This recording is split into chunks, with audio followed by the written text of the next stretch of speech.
Hi friends, আমার চ্যানেলের আরেকটি পর্ব দেখার জন্য আপনাদের সবাইকে ওয়েলকাম। আজ আমি আপনাদের সাথে ডিমের আরেকটা রেসিপি শেয়ার করব।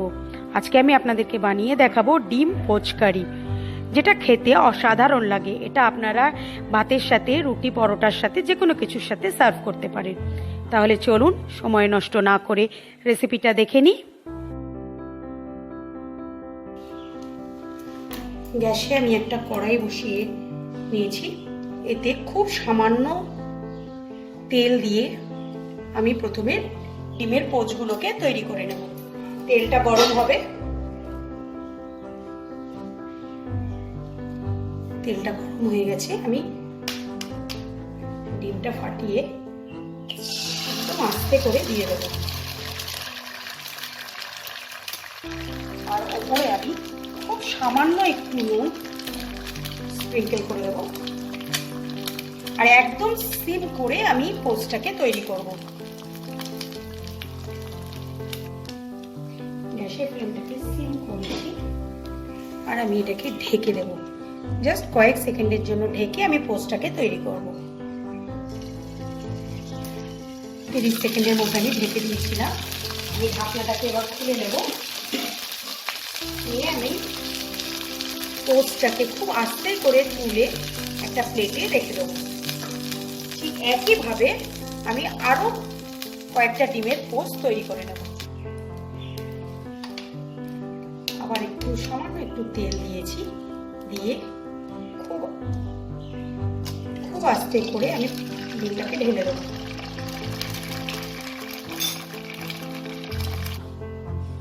আমি সবগুলো পোচ তৈরি করে নিয়েছি। এবার কড়াইতে আমি আরেকটু তেল দিয়েছি। এই তেলে আমি সরু সরু লম্বা লম্বা করে তাকে আলু কেটে নিয়েছি। সেই আলুগুলোকে ছেড়ে দেব।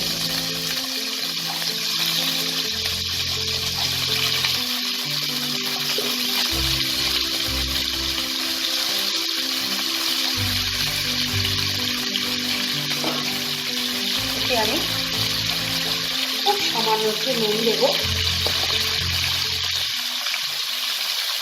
আর 1 চিমটে মতো হলুদ দেবো। আলুটাকে ভালো করে আমি ফ্রাই করে নেব।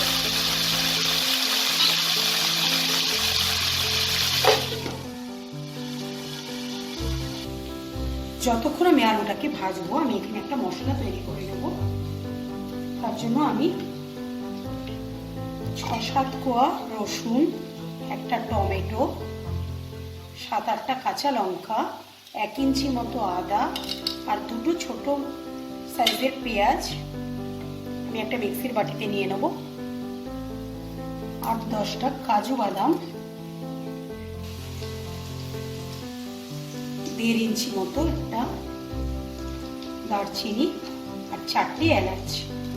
এগুলোকে আমি সামান্য একটু জল দিয়ে একটা স্মুথ পেস্ট তৈরি করে নেব। এদিকে আমার আলুটাও ভাজা হয়ে গেছে। এটাকে আমি একটা পাত্রে তুলে নেব।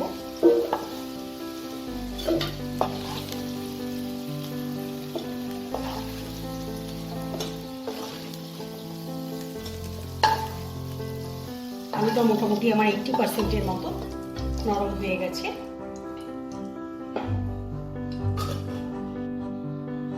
কড়াইতে আমি আর বেশি তেল দেব না, 1 টেবিল স্পুনের মতো একটু তেল দেব। তেলটা ভালো করে গরম করে নেব। তেলটা গরম হয়ে গেছে। এই তেলে আমি একটা তেজপাতা আর 1/2 টিস্পুনের মতো সাদা জিরে ফোড়ন দেব। ফোড়নটা কয়েক সেকেন্ড আমি নাড়াচাড়া করে নেব।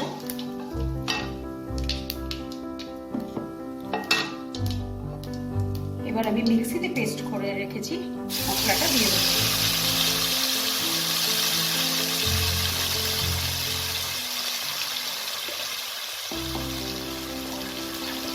এটাকে খুব ভালো করে এবার আমি কষাবো।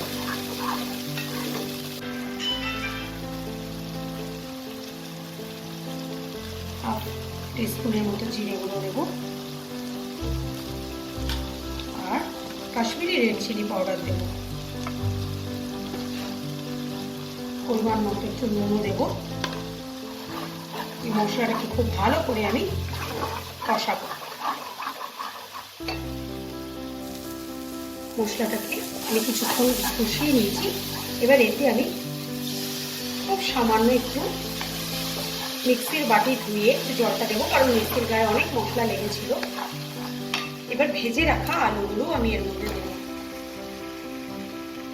দিয়ে এবার আবার এটাকে খুব ভালো করে, যতক্ষণ না মশলাটা থেকে তেলটা আলাদা হচ্ছে, আমি কষিয়ে নেব।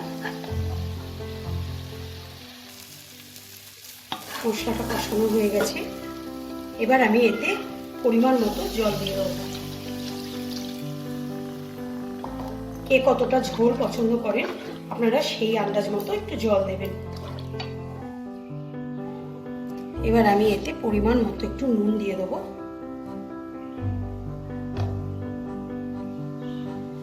ঝোলটা ফুটে উঠেছে, এটাকে আমি এবার ঢেকে মিডিয়াম ফ্লেমে 5 মিনিট রান্না করে নেব। আলুটা দেখে নেব নরম হয়েছে কিনা। হ্যাঁ, আলুটা নরম হয়ে গেছে। এবার আমি পোচগুলো যে বানিয়ে রেখেছি সেই পোচগুলোকে খুব আস্তে আস্তে ডিমের ঝোলের মধ্যে দিয়ে দেবো। খুব সাবধানে, যাতে কুসুমটা গলে না যায়, আস্তে আস্তে চুবিয়ে দেবো। গ্যাসের ফ্লেমটাকে সিম করে নেব।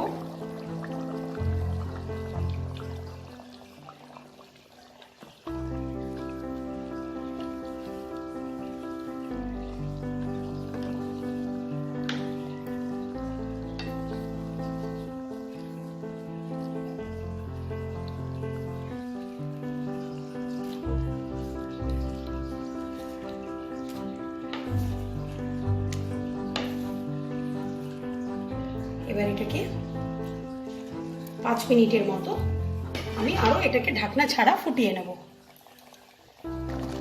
গ্রেভিটা আমার একদম রেডি হয়ে গেছে। এবার এটাকে আমি সার্ভিং বলে বেড়ে নেব। তাহলে দেখলেন কত সহজেই তৈরি করে ফেলা যায় এই অসাধারণ ডিমের রেসিপিটা।